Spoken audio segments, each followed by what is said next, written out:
Hello guys, good afternoon, welcome back to my channel. এখন ঘড়িতে বাজে 12টা, কারণ গুড মর্নিং তো আর বলা যাচ্ছে না, গুড আফটারনুন দিয়ে স্টার্ট করতে হচ্ছে।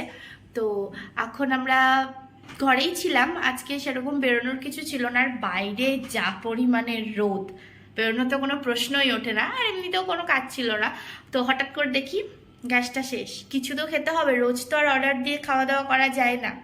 তো ওই কারণের জন্যই আমি আর অঙ্কিতা এখন একটু গ্যাস ভরতে যাব, আর গ্যাস ট্যাস ভরি, আর একটু টুকটাক কিছু বাজার করার আছে, করে ফিরে আসবো। প্রচণ্ড রোদ, বেরোতেই ভয় লাগছে।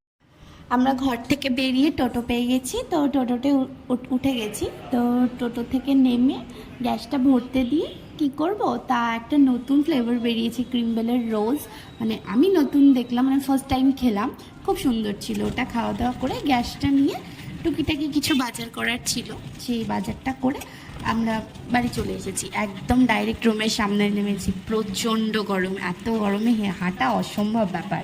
তো কারণ অনেক কিছু কেনার ছিল, কিন্তু এত রোদ গরম ছিল, মানে যেগুলো খুবই প্রয়োজন সেগুলো কিছু কিনে বাড়ি চলে এসেছি।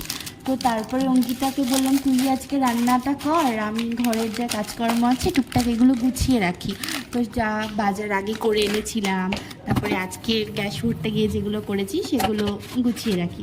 তো তারপরে ওগুলো গোছানোর আগে দেখলাম কটা বাসন আছে, বললাম তাহলে ঠিক আছে, তাহলে আমি বাসন কটা ভালো করে মেজে দিই।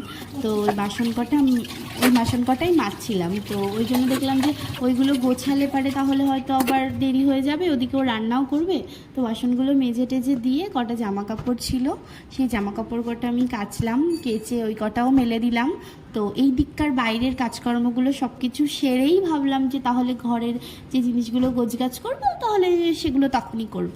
তো তারপরে ঘরে এসে ঠান্ডাভাবে যা যা কৌটোতে যা যা ভরার ছিল সেগুলো সুন্দর করে গুছিয়ে গাছিয়ে জায়গা মতো রাখলাম। আসলে কী হয়েছে, অনেক দিন পর এলাম, তো মানে হয়তো বাড়ি যেতাম আসতাম, সব কিছু গোছগাছ করা ছিল। এটা অনেক দিন পর যেহেতু এসেছি, সব কিছু মেসি হয়েছিল।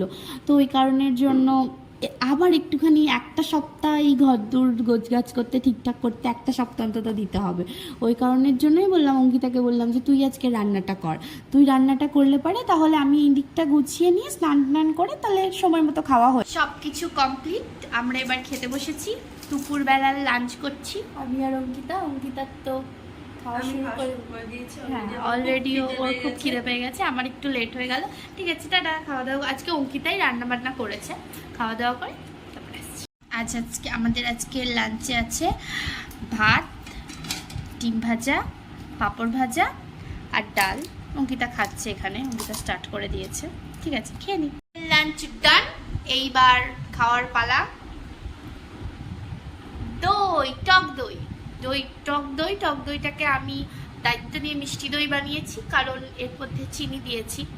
টক দই খেতে আমার ভালো লাগে না একদম। টক দইটা খেয়ে নি।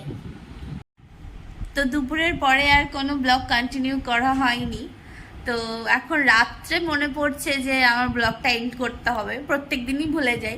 যাই হোক, যতটুকু পেরেছি তুলে ধরেছি। প্রথম তো একটু অসুবিধা হচ্ছে, সবাই একটু ম্যানেজ করে নিও।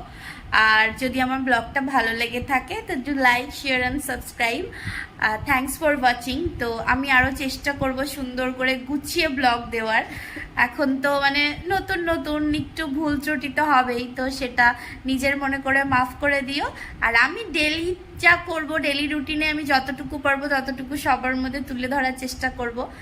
তো থ্যাংকস ফর ওয়াচিং, বাই, দেখা হচ্ছে নেক্সট ব্লগে।